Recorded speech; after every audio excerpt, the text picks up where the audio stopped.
Assalamualaikum warahmatullahi wabarakatuh. Perkenalkan, nama saya Sofa Khairunisa dari Fakultas Matematika dan Ilmu Pengetahuan Alam jurusan Fisika. Pada kesempatan kali ini, saya akan mempresentasikan tentang sumber ajaran Islam. Sumber ajaran Islam. Pada hakikatnya, ajaran Islam hanya mempunyai satu sumber hukum, yakni wahyu ilahi. Wahyu ilahi terbagi menjadi dua. Yang pertama, wahyu yang berupa Al-Quran, dan kedua berupa sunnah. Pengertian Al-Quran. Al-Quran berarti kalam Allah yang diturunkan kepada Nabi Muhammad SAW.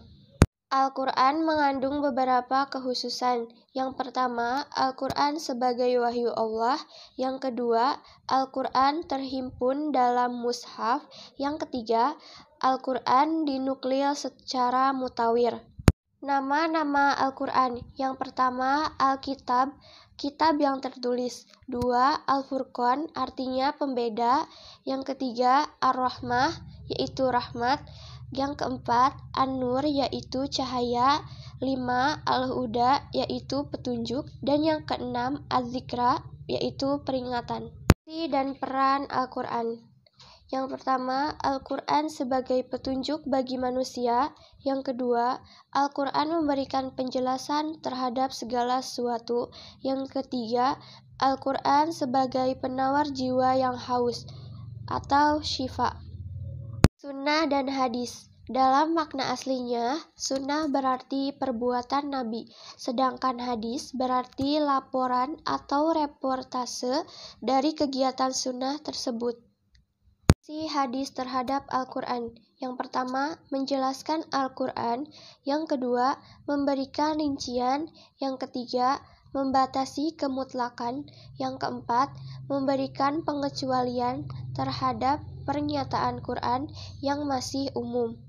Yang kelima, As-Sunnah, menetapkan hukum baru yang tidak ditetapkan oleh Allah. Macam hadis. Yang pertama, ada hadis mutawir.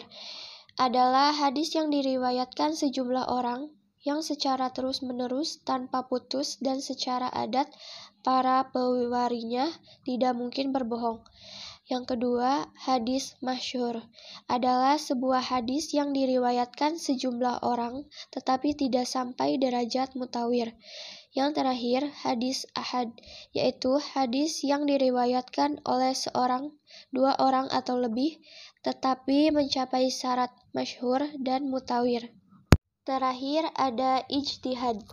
Pengertian ijtihad berarti mengarahkan segala kemampuan secara maksimal dalam mengungkapkan kejelasan hukum Islam untuk menjawab dan menyelesaikan persoalan-persoalan yang muncul.